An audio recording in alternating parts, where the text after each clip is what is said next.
Assalamualaikum warahmatullahi wabarakatuh. Saya Azam Syafi, nomor 1, asal sekolah SD Islam Al-Azhar 67 Bukit Tinggi.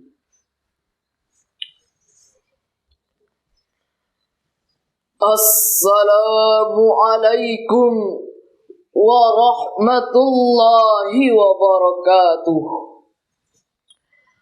Alhamdulillahi rabbil alamin. Wassalatu wassalamu ala ashrafil anbiya'i wal mursalin wa ala alihi wa ashabihi ajma'in.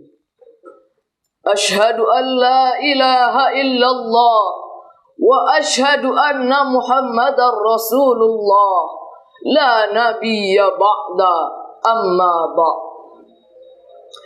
Puji beserta syukur kita ucapkan kepada Allah atas limpahan rahmat dan karunia-Nya kepada kita semua, sehingga kita masih diberikan nikmat kesehatan dan nikmat keimanan. Salawat beriringan salam tidak lupa kita hadiahkan buat baginda Muhammad sallallahu alaihi wasallam dengan melafazkan Allahumma salli ala Muhammad wa ala ali Muhammad. Hadirin yang berbahagia, izinkan Ananda menyampaikan pidato dengan judul Bencana Menurut Pandangan Islam.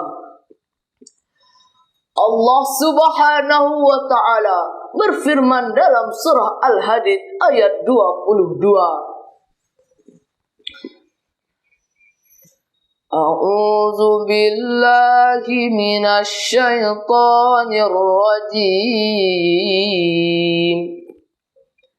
Bismillahirrahmanirrahim.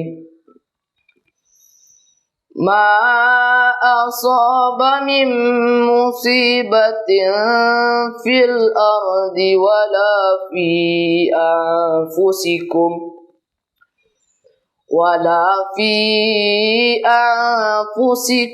illa fi kitabim min qabli an nabra'aha inna dzalika 'ala Allahi yasir. Shadaqallahul azim. Aku berlindung kepada Allah dari godaan syaitan yang terkutuk. Dengan nama Allah yang Maha Pengasih, Maha Penyayang. Tidak ada satupun musibah yang terjadi di bumi dan pada dirimu sendiri, melainkan telah tertulis di dalam kitab sebelum kami menciptakannya. Sesungguhnya yang demikian itu mudah bagi Allah. Maha benar Allah dengan segala firman-Nya. Ayat ini mengajarkan kepada kita semua satu keyakinan penting. Tidak ada satupun musibah yang terjadi secara kebetulan. Semuanya berada dalam ilmu, kehendak dan ketetapan Allah Subhanahu wa Ta'ala. Saudara-saudara sekalian, jika kita menoleh ke negeri tercinta Indonesia, rasanya negeri ini hampir tak pernah sepi dari ujian seperti gempa bumi, banjir, tanah longsor, gunung meletus, angin puting beliung dan kabut asap. Hingga tragedi kemanusiaan seperti pembunuhan, kerusuhan, dan kekerasan sosial silih berganti hadir di tengah kehidupan kita. Pertanyaannya, bagaimana Islam memandang semua peristiwa ini? Apakah semata-mata musibah ataukah ada hikmah besar di baliknya?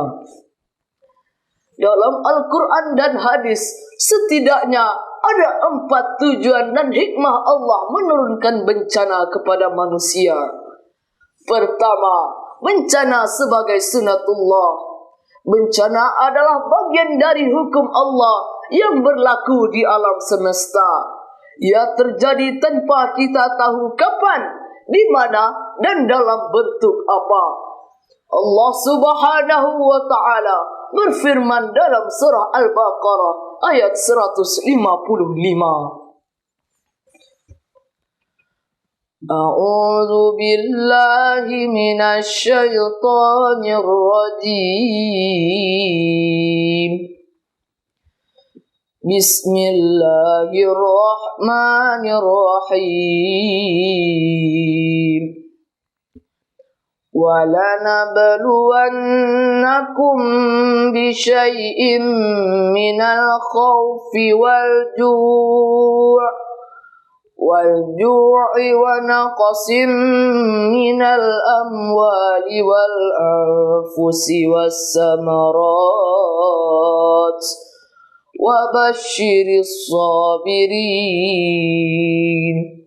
Sadaqallahul azim.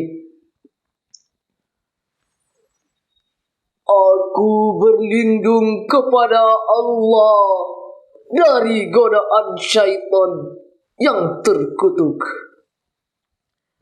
Dengan nama Allah yang Maha Pengasih, Maha Penyayang.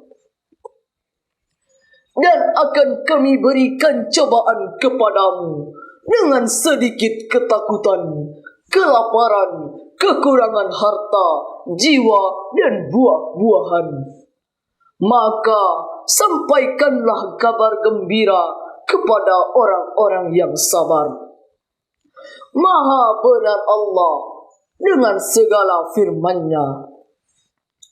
Kesadaran bahwa bencana adalah sunatullah akan membantu kita menyikapinya dengan sabar dan lapang dada, bukan dengan keluh kesah dan putus asa. Bahkan Allah juga menjanjikan petunjuk dan rahmat bagi orang-orang yang sabar. Kedua, bencana sebagai ujian keimanan. Allah Subhanahu wa ta'ala berfirman dalam surah Al-Ankabut ayat 2. A'udzu billahi minasy syaithanir rajim. Bismillahirrahmanirrahim. Ahasiban nasu an yutraku an yaqulu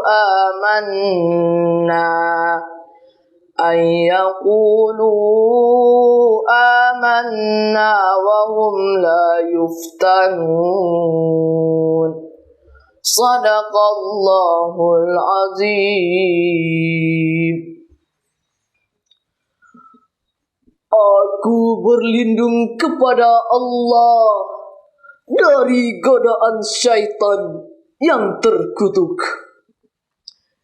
Dengan nama Allah yang Maha Pengasih, Maha Penyayang. Apakah manusia mengira bahwa mereka akan dibiarkan mengatakan, "Kami telah beriman," sedangkan mereka tidak diuji?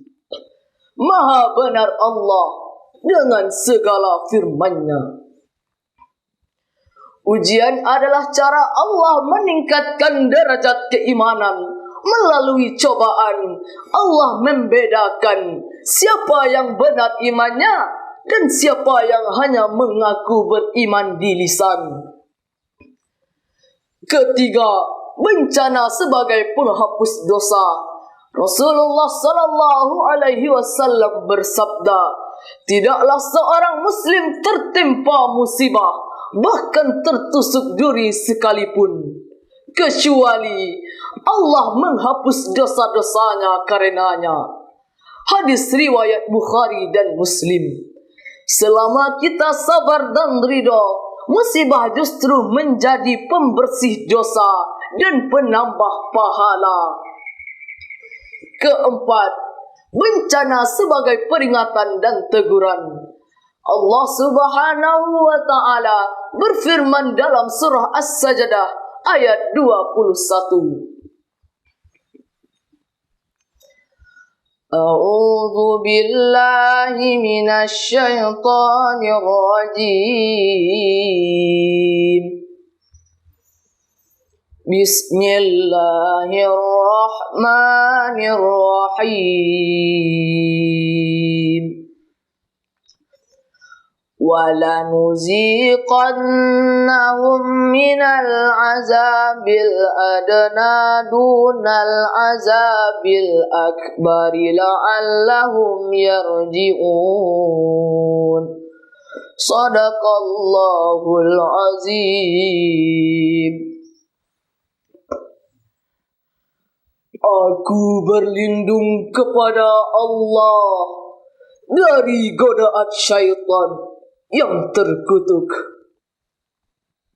Dengan nama Allah yang Maha Pengasih, Maha Penyayang.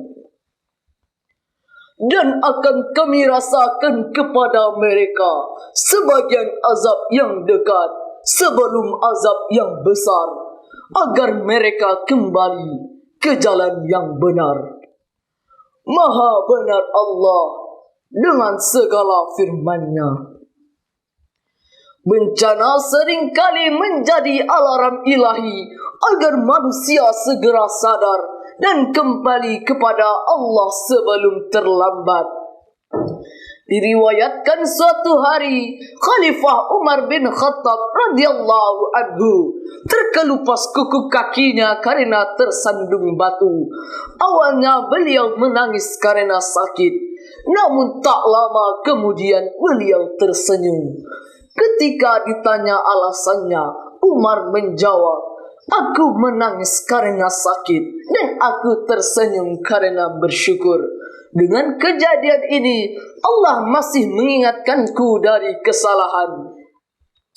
Saudara-saudara sekalian, maka pertanyaannya sekarang, bagaimana bencana terjadi? Tetapi, bagaimana sikap kita ketika bencana datang? Apakah kita semakin dekat kepada Allah ataukah semakin jauh? Apakah kita bersabar, bertobat dan memperbaiki diri, atau malah menyalahkan takdir? Semoga semua bencana yang menimpa negeri ini menjadi jalan kebaikan, bukan jalan kebinasaan. Akhir kata, marilah kita perbanyak istighfar, memperbaiki amal dan meneguhkan iman, agar setiap bencana menjadi rahmat, bukan menjadi azab. Wallahu a'lam bissawab. Assalamualaikum warahmatullahi wabarakatuh.